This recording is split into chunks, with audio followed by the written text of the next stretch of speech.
Thanks so much. Yeah, thanks for the invitation and thanks for putting together such a nice workshop and also learning a lot this week. And yes, I want to talk about exactly how to make Sigma protocols shorter, how to compress them in the communication, and just to set the stage.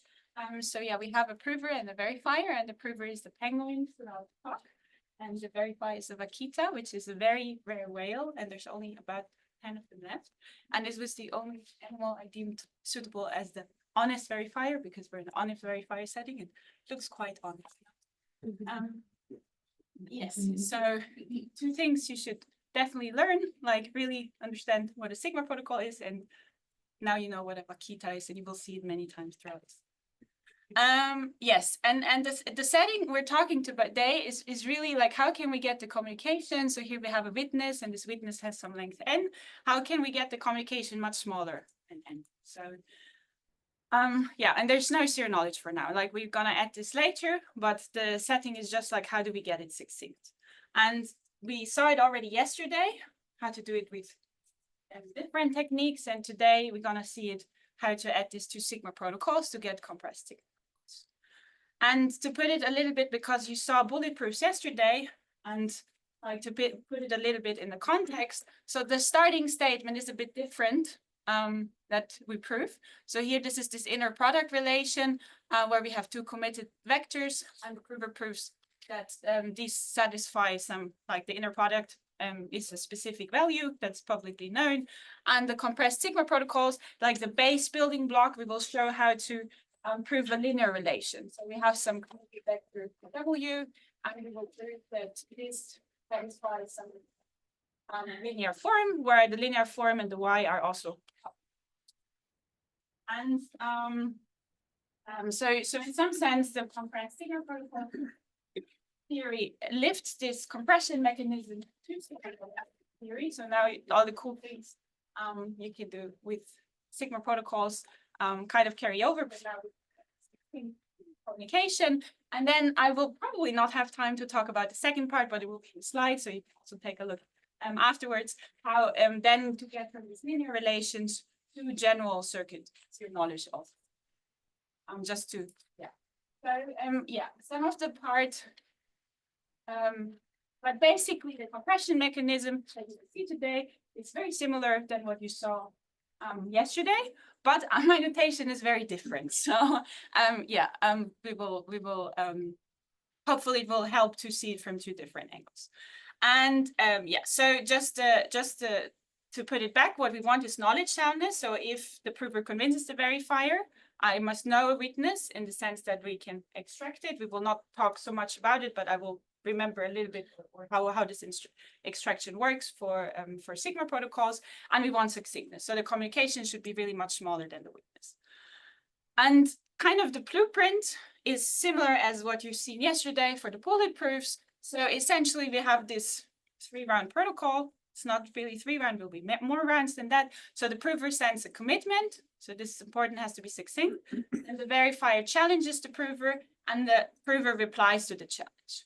And in order to make this last reply really succinct, kind of what we will do, we will repeat step 1 and step 2 many times until the last reply is succinct. And the main ingredient that we will use is homomorphic commitments that are succinct. And so what we need to define or recall, the Sigma protocols you've already seen, commitments you've already seen, but we're gonna recall it, and then we're gonna see what's in homomorphic. Basically, just exactly what it means. Yes, so Sigma protocols are, like, if you remember from the first day, are these 3-round protocols where we have a commitment, a challenge, and then a response, and then the verifier will either say, no, I don't accept 0, or yes, I accept. And the Sigma protocols, we want them to satisfy completeness. So yeah, if the prover really knows the witness, then the verifier should also accept. And we want, like, what's called special soundness, or we need this more general. So this is two special soundness. If we have 2 accepting transcripts, but with different challenges, C and C prime, Then from these two transcripts, if they're both accepting, if they both lead the verifier to accept, we can actually compute a witness for the statement. Yeah. And why does this give knowledge soundness? The intuition is if the prover can answer on two different challenges, then it must know the witness in the sense that then it's extractable from the two challenges. So there's two ways. Either there's only one challenge he can answer, or he must know the witness. So we have some knowledge error. It depends on the size of the challenge. And honest verifier zero knowledge, we don't need it for now because we don't care about zero knowledge for now. So we're gonna, but this basically means we assume that the verifier is honest, but if we are allowed to just sample the challenge at random, we can efficiently simulate such a transcript. So this is already discussed also on the first day. Yes. So far, so good. Then homomorphic commitments, you already saw commitment scheme. So in my slides, the commitment will always be this. So the commitment is not very hiding because you see what's committed to, but it should be hiding. So hiding, if you just see this letter, you don't see the W, and binding, we can only open it to W. And what we additionally need is that they're homomorphic in the sense that I can just perform I have operations on the commitments. So here I can add up the commitments and I get sum of the two. And we also need them to be, in order for this to work, we need them to be succinct. So this commitment should be much, much shorter than the witness. Yeah, and so here kind of you can already see. So then we need to have some assumption for the binding because the witness will be short. So in theory, it cannot be fully committing to the witness, but based on different assumptions, by finding another witness, we break it. And a simple example that you've already seen is are just Peterson commitments. And here we will not even care about the randomness. We just say, okay, we commit to W by just taking G to the W for some group. It's not hiding as it is, not really like a little bit hiding, as we also saw yesterday in the talk, but we can make it hiding. And binding, well, this is very binding. This even uniquely determines W. It's also homomorphic. So here on the left, we have the multiplication, and right, we have the addition, but we can perform the operations such that it's fine. Is it succinct, this commitment? No, it's not succinct. Very good, because my W, I have like one set P element and I get one group element that it's not going to be shorter than this. But what we can do is we can have this. You already saw yesterday. We can have n. We can have n group elements. So this should be Gn to the Wn, where I have n generators. And then, well, is it hiding? It's still only somewhat hiding. Again, we can add some randomness to make it fully hiding, and it's binding as you saw yesterday. Because if I could open it to do the two different values, then essentially that means I can also break the script. And it's also homomorphic, has this nice property. And is this one succinct? Yes, this one is succinct. Very good, because now the size is independent. It's always one group element. Yeah, the public key that we have is long, but then the commitment itself is succinct. And now what we want to do, this is all the ingredient we need. We want to do a Sigma protocol for commitment opening and a non-zero knowledge. So technically it's not a Sigma protocol, but that's fine. Does someone what is a Sigma protocol for commitment opening for this commitment that's non-zero knowledge? Just send the opening. Yes, send the opening. Very good. Yes, we have, I forgot that I have another slide, but thank you, sorry. So actually we need a slightly different, what we will need later is actually K. Special soundness is a little bit of a generalization. So it says if we have K accepting transcripts with different challenges, then we can efficiently compute a witness. So it's just a straightforward generation of two sounds. And yes, so this was exactly what we can do. We can just send the witness because we don't care about zero knowledge. And this is obviously complete because we can extract the witness. No, it's complete because it will accept it if the witness is correct. And it's also special sound. It's even one special sound, right? Because if I just get one witness, but it's not succinct because the witness is long. We don't want to send a witness. We want to do something short. Okay. And yeah, the idea that you saw yesterday is that we fold this. And one attempt to fold this witness, well, we can just like literally fold it. We just take the first half of the vector and we take the second half of the vector and we add the two up. This is a very simple way to fold a vector. Is this like, does this work? Okay, I see a lot of, why does this not work? Do we have completeness? Yes. What does, I mean, like, first we have to define, how does the verifier check? What does the verifier do? Are we using the commitments with the G to the G1 to the Yeah. omega 1? But then you have to multiply to exponentiate the correct generators, and you cannot do that like this. Sorry? So you need to compute omega. The first entry of W needs to be in the G1 and so on. You cannot do that if you Yes. give me the addition. Yes. So like for now, we don't have, like, we can't verify for it. Yeah. I mean, we can get completeness technically if the verifier always accepts, but it's not so interesting. So this in some sense is not even well defined. How can we help the verifier? What can we do? I mean, we can send something in the first, like we have 3 rounds, right? Just using 1 round is clearly not good. So what can we do in the first round to help the verifier? To just make it verifying for now. Like what information do we have? What information could we get in form of like a commitment in the first round to make at least the verifier be able to verify? Send the actual commitment. Yes, I could send just the commitment to G, like maybe something that we also need to use the W in some sense, that we somehow have to use the W in the verification because this is what we're gonna need later. Yes. Commit to like the left half in the right generators and the right generators in the left half. Yes, exactly. So we can just commit to the reverse vector in that sense, and we can send it. Okay, so now do we have completeness? Yes. Now we can check if this, like, I can kind of see, I can also see it as the folding, but now I can check, kind of take that, like W1 plus W2 in the first half and W1 plus W2 in the second half will be a valid opening for this. Yeah. So is it complete? Yeah, I see some nodding. Is it sound? Is it special sound? I see some no. Why is not special sound? It's the only thing you're checking is that he has a witness that is the sum, and Yes. it doesn't mean that it breaks up component wise. Yes, and what could the cheating verifier do?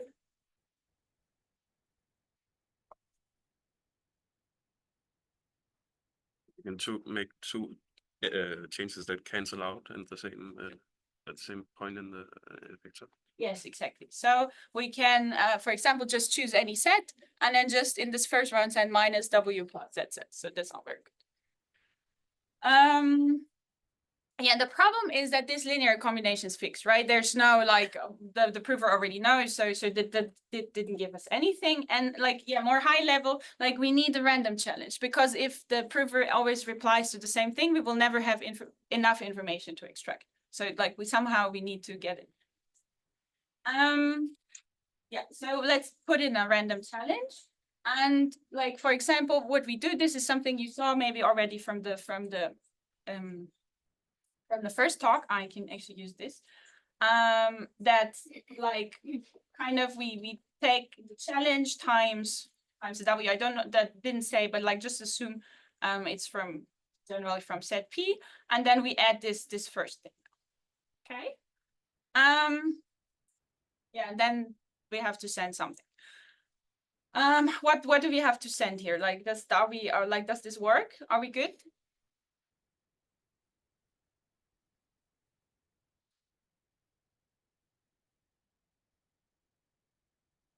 The linear combination would be similar to what we have before. Yeah. And what is the linear combination of D? Yes. Well, I'm just not sure if you need maybe something different for each half. Yeah, exactly. We need something different for each half, because what we need is we basically we need the V2 plus D times W1, and we need the V1 plus D times W2. So that's not great. Then we have to send two things and we're back to size n. So we didn't win it. Right? Clear so far? So it is not succinct. So we're back to not being succinct. But now this is something you saw yesterday. You saw it a bit different. You saw it with a like kind of D to the -1, and here we see it with with the squared. But the thing is, basically, that these two kind of, here we have some flexibility on the gray part, right? We're not fixed. We just set it to be this because it's convenient. And the only thing is that kind of this one is fixed. So we need D times W1 and D times W2. But if now I take this second one here and I multiply the D, then I get D to the W1. Yeah. So I kind of get this D to the W1. And I get D to the W2 here from kind of the same, from this same witness, short witness. Yeah. And yeah, the only problem is, that, yeah, now this one changes. So we have a D squared here. So for the verification, okay, we could put it in here. Like D squared times W2, then we can verify. Is that no, that's clearly not good. But let's continue and check that we can verify, because now we have the D squared, and we can check that D times Z, and Z is a valid opening for this thing. It doesn't, I mean, it's not well defined, right? Like, because the prover only learns D after he has to commit to it already, but let's ignore this for a moment. Just we think about correctness, but then we really have that D times this thing, and just Z together will be exactly what we need, namely D squared times W2 plus D times W1, and here W1 plus D times W. Yeah. Yeah, but again, it's not well defined, because either the prover doesn't know D, and then he cannot generate the first round message, or the prover does know D in the first round, and then he can cheat, because then we're back to before, right? So what can we do? How can we change this first round message? What can we send? Sorry, but isn't the commitment homomorphic? Can't we just slap D square afterwards? Yeah, we can, exactly. So what can we send? But we cannot put it only on one half, right? Like, so if we have this thing, we cannot put it only on one half. We can only put it, Commitments? yes, two commitments. Slap them. Exactly. So we will just send, we'll just split it up. We will just send two commitments. And the equation that we have to check now is, now we just have, right? Now we just, exactly what you say, we take this D squared for this commitment. So now we can take the left part plus D times the witness plus D squared times this witness R. And we still have completeness, because it's exactly what we did before, except that now instead of putting it this D squared in the first round, we put it in the last round. Yeah. And so now we're complete, yay. Are we sound? Are we special sound? Do we satisfy some form of special soundness?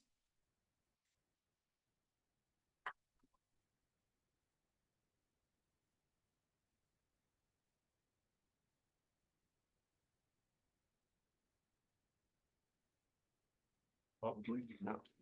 Yes, that's a good answer. It's not obvious, right? Like, we have to check. It's not obvious from what we get, but this fifth attempt thing up there is green. So that's probably, this is probably not why I said it, but yeah, so we're 3 special sound actually. So if we have 3 transcripts, we can extract, and we will see why on the next slide. And now we're like, yeah, are we succinct? A little bit, right? Not really, we have n-half. But then we will see how, if we continue this, we'll have n-half and quarter and so on. But we will also see how to continue this. Okay, so the commitment to WL and WR depends on the sparsity. So that these commitments, these are succinct commitments. That's a very good point. So these will just be Okay. 2 group elements. And then the only problem that we have is that this here, these will be n elements, now we're n half elements. As for the three special soundness, we still require that the first message is the same. Yes, Okay. exactly. So we need 3 transcripts where three times the first message is the same, because of course the prover has complete freedom what to choose here. So he doesn't have to choose here, but the thing is, if he can open 3 different messages for the same commitments here, then actually we can construct, we can extract them. Yes? Succinctness seems to be a somewhat vaguer property than the others. How do you decide succinctness? Because it just seems to mean shortness or. Yeah, so it's just in the sense of what we will get like, so now we're like, yeah, now we're a little bit succinct, and in the end we will want to, like, we want to get basically logarithmic in n. And not n, but like it's not that there's one definition. So just kind of like we want to make it efficient. It's not like a property like security, like zero knowledge or soundness. We just want to make it kind of as efficient as possible by reducing the communication. So you're controlling for the rate of growth of messages. Yes, just exactly, just the size of the messages. So there's no general understanding for when a protocol is succinct. For example. It's like with many terms, right? Like whatever the authors achieve. No, I don't. Anything less than. Exactly, so anything less than n is not enough. Yeah. Either sublinear or polylogarithmic usually. Yeah. Sometimes you want constant, like, yeah. Yeah, of course, even better. And here we will get logarithmic, so syncness will be logarithmic, exactly. All of logarithmic, that's like, we're okay with constants, we have some, yeah, and we're also okay with group, okay, yes, shorter than n, let's go for that. Other questions?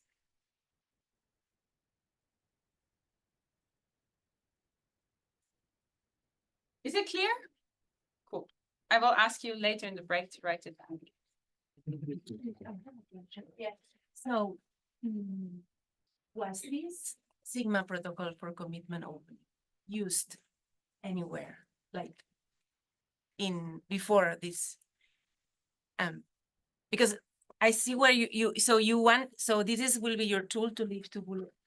Yes. But this thing as it is now, was it like? This was the protocol by Atema and Kramer 20. Yes, but it was not like from before, right? Because I think standalone, like as an explanation tool is good, but I guess a standalone tool, I don't think this would be useful. no, this is really just to explain this, like how we get succinctness. Yeah, and I don't think that like, at least to my knowledge, this is really just kind of lifting the bulletproof to the compressed Sigma protocol theory. To the Sigma protocol theory. Compressed. Other questions? Good.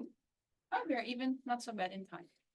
I mean, we're bad in time considering how many slides we have, but like considering how many slides like I thought I could do, we're not so bad in time. So we have this 3 special soundness, right? We had this like, yeah. And so how does it look like? So we have 3 transcripts. And these are the transcript, and we have to have the first, I can do here, it's a bit counterintuitive. So we have the first, same first round message. We have different challenges. I didn't put it, but we need D1, D2, D3 different.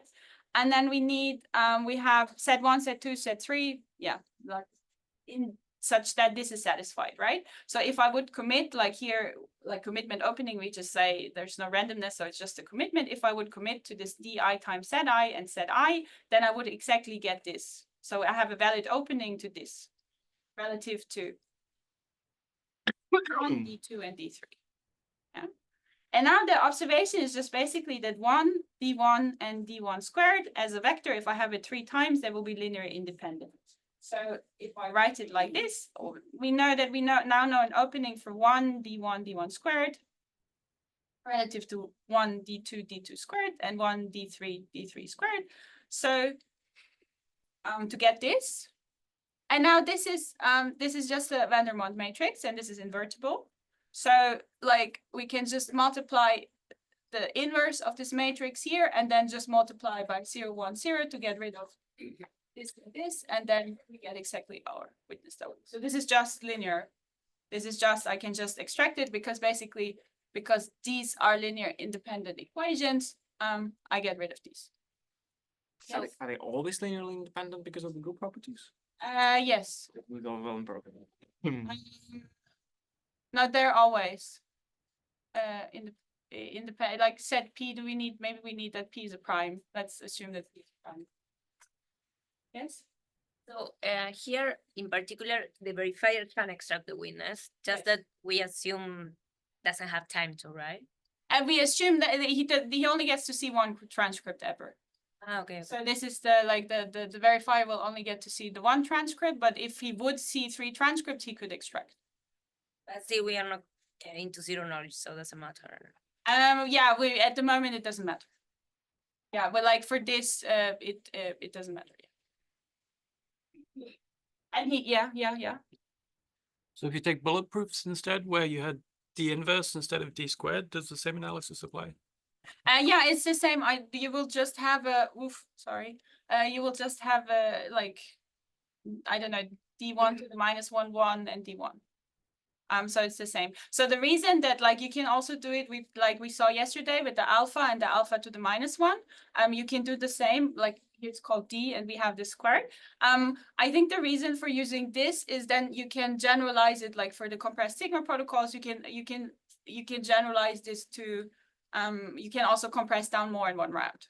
But then you have to send also more, so you can compress even to square root n, but then you also have to send square root n commitments. So there's like a trade-off, and then you have D1, D1 squared, D1 to the power 3, and so on. Isn't it the same if we just divide by the Yeah, it's exactly the same. Yeah.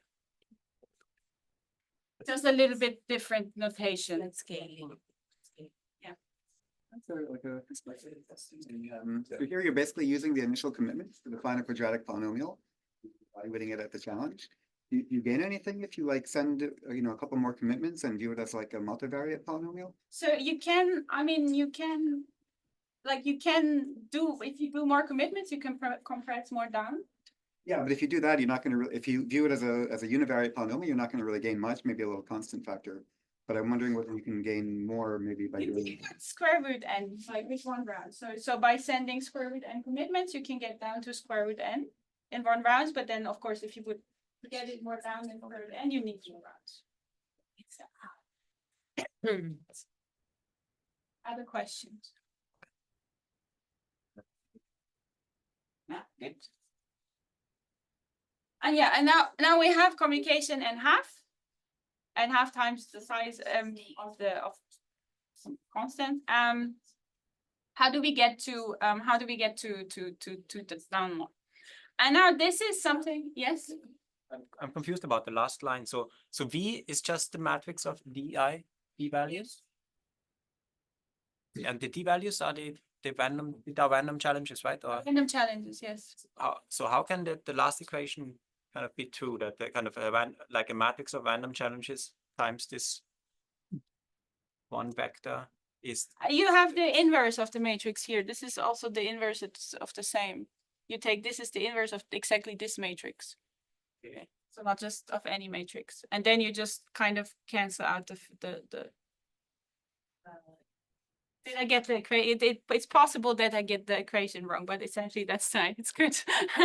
Just confused because these are random values, right? Yes. And so how can a matrix of random values multiplied with a constant vector? Oh, no. Here, this v to the -1 is the inverse of the same matrix with the same random values. So you get rid of this. You get the The dot here means multiplied by the column.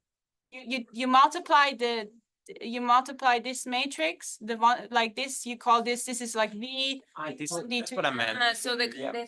The whole thing. it's in the equation as well. The whole thing is in the, yeah, sorry, you have to. Not just the Radamant matrix. No, you have to take, yeah, sorry. Yeah, okay. I was lazy with my notation, so you take, this is like, because copying this over and there's no space on the slide, I'm sorry. You need to use Z's, right? You need to use the plain text values of Zi to compute the. Yes, exactly. So you multiply, so you know that this is this, and so then you take this times this times this times this, like that, you know. Makes sense, yeah, yeah. Yeah, sorry, I was. Too attached to. Thanks. Other questions? No, good. How do we get the communication down? There's a hands up. There's a hands up question? Can I ask a question? Yeah, sure. Did this implies classical soundness, or we need two special soundness for classical soundness? This also implies also knowledge soundness, but it's a little bit nice than with two special soundness. So just your knowledge arrow gets a bit bigger because now you need kind of like now you have 2 divided by the challenge space, because it could be that the prover can cheat on 2 and it still doesn't know witness. But as soon as he cheats on 3, so we still have knowledge soundness, which knowledge arrow 2 divided by the size of the challenge space. But then if you do fancier things like parallel repetition, is not as nice as 2 special soundness. Does it answer your question? Yes, thanks. Good. Yeah, I guess I don't have to talk to the screen, but to the cameras. Thanks for the question. Other questions?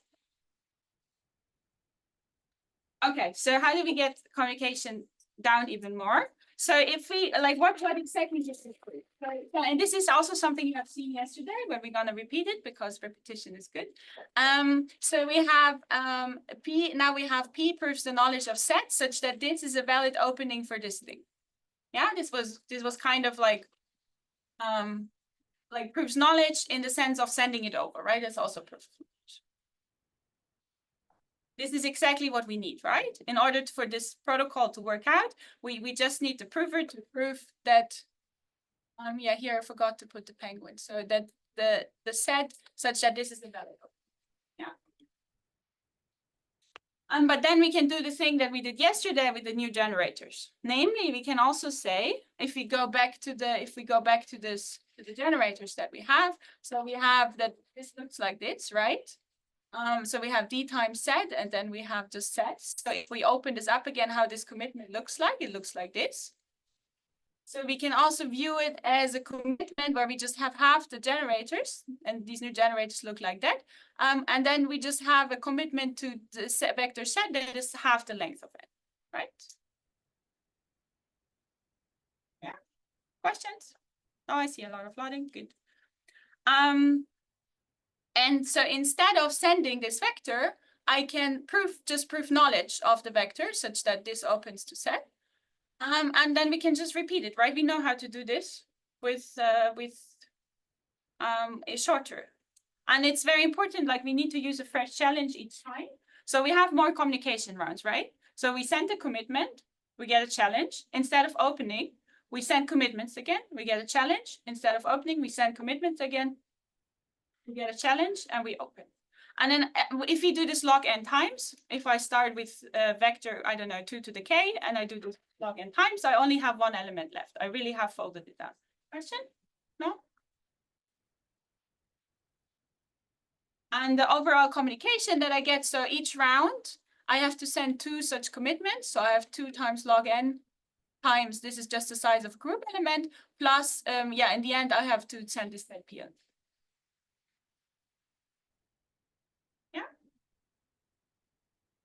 Nice. So what did we get?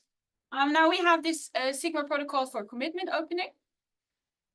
And we have completeness. And what we get, I will not talk much about it, but actually what we get is something like 3 special soundness, which I need a tree of accepting transcripts to extract the witness.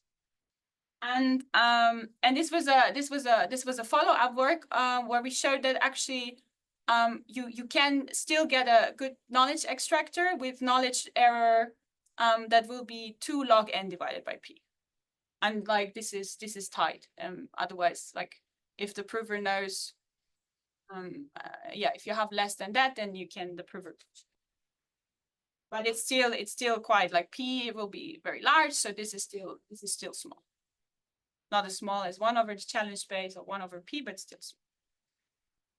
And yeah, I will not really define what 333 special soundness is. If you want to know more about that, you can also ask me in the break. or about kind of how do you get this knowledge extractor, but this is, yeah, too much for the 5 minutes that we have left. And the succinctness, yeah, the communication is now like log n times the size of the group, the size of a group element. Okay. Yeah, it's the size of a group element, not the size of the group, sorry.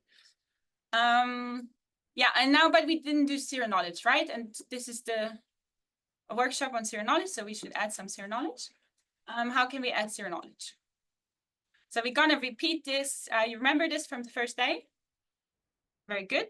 So this is the Sigma protocol for proving zero knowledge of a discrete logarithm, but it's important also for the next talk. So we're gonna do it again. How does it work? How can we send? How can we prove knowledge? Now we want honest verifier zero knowledge. So we want to be able that the verifier, if he really chooses the challenge at random, doesn't learn anything, and we want to prove that we know this this W here. What do we do? You need to blind commitments at least, no? Sorry? You need to blind commitments. I mean, you have Yes. And how did we do that? HDR.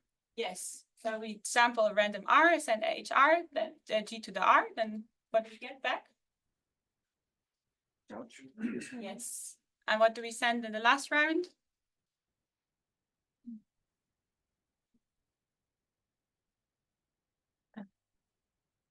So CW. The R plus W. Yes, I heard it twice, so that's good. I send the R plus C times W. And then I check that G to the set that we send is really G to the R times G to the W.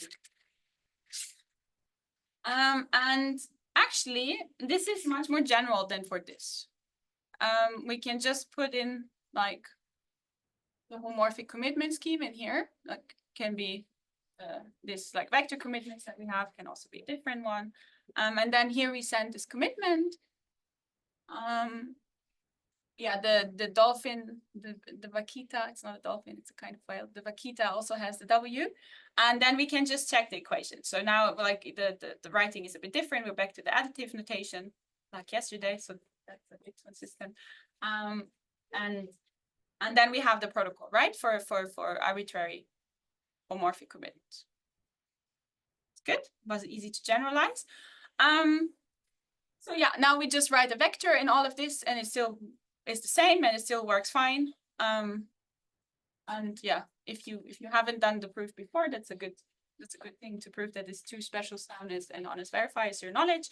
And now instead of sending this set, now I called it also set, which was maybe not ideal, but instead of sending this set, now I can apply the folding mechanism, right?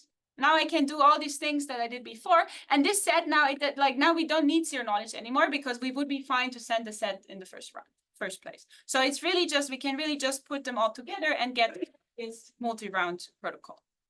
Yeah, and then we get a 2, 3, 3, 3, 3, 3, 3 special sound protocol. Yeah. Yes, and maybe we can quickly, just because it's very much the same, also the compressed sigma protocols, because now we just proved an opening. We didn't prove linear forms yet, and I said linear forms is like the basic. But actually, so linear form, like we want this. If you remember, I know the witness such that X is a commitment to the witness and it opens to a linear form. But now this will be super easy. We basically already did it. So let's go back to our protocol for commitments. So we have this commitment here, WL, WR, and then we check this. How can we add, like, how can we make sure that also this equation here is satisfied?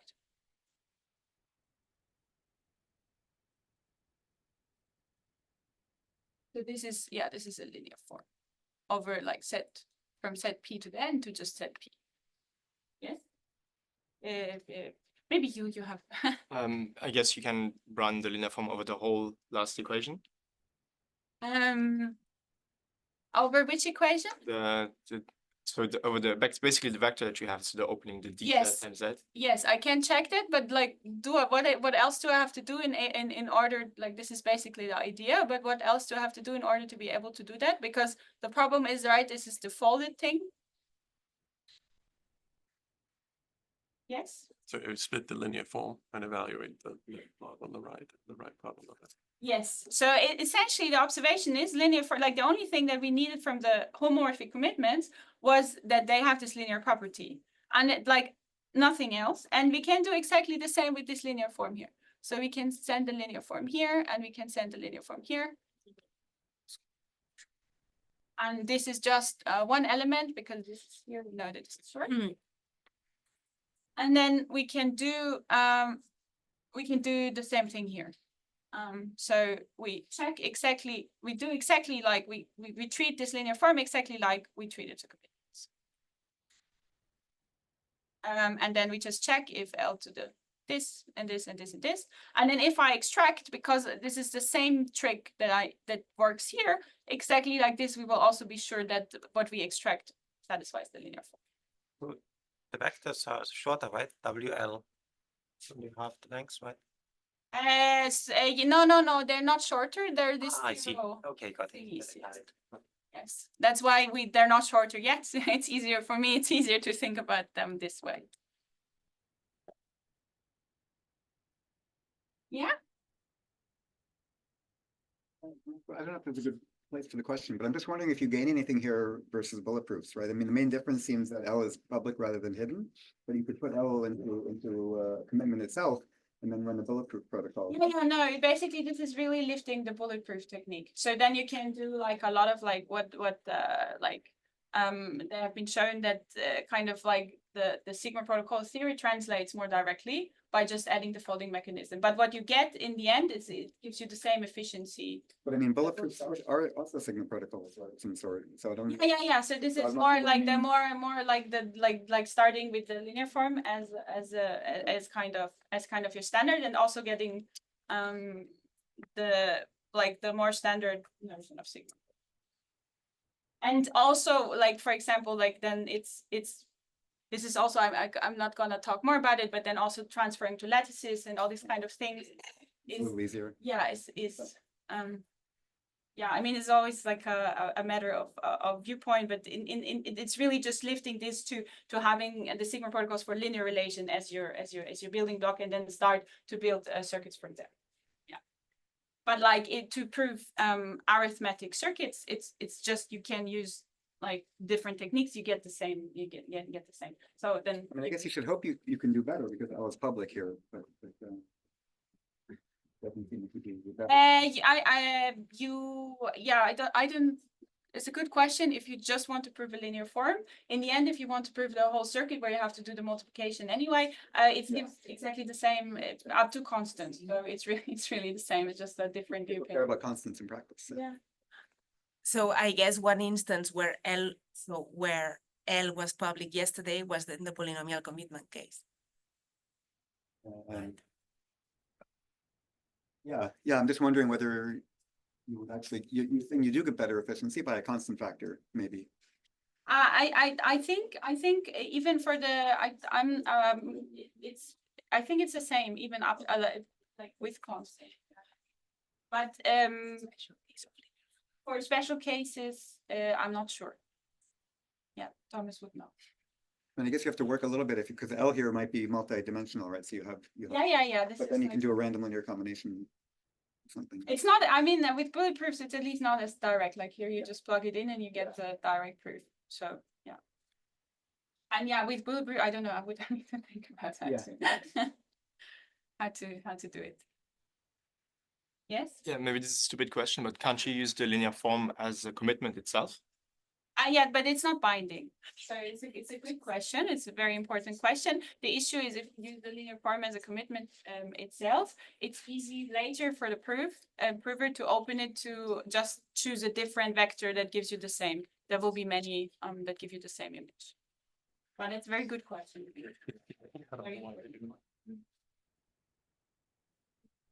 Other questions? Yes. The generalization of this linear language is the one that C-Strainter uses, is where L can depend on the instance itself. So you have an instance, and then part of the instance are constants in your matrix. Does the original paper that describes this also include that case or not? Like like that L is like L- partly secret or like? L partly depends on the instance. I think that would also work, like, I don't see why this would go wrong, because here you just have a public L, so if it just depends on the public instance, then you can use the same thing, sure, what you want to prove. If nothing is secret about the L, then I don't see what would go wrong. Whether it's instance dependent or not, like if you want to use it for the. And yeah, so now I would say it's a good time for the coffee break. Yeah, this is the second part that I did not expect to come to, so it's exactly as I expected. This is working a little bit like basically using techniques from arithmetic arithmetic secret sharing to then use this, just being able to proving linear forms to general arithmetic circuits. Also happy to answer questions to that.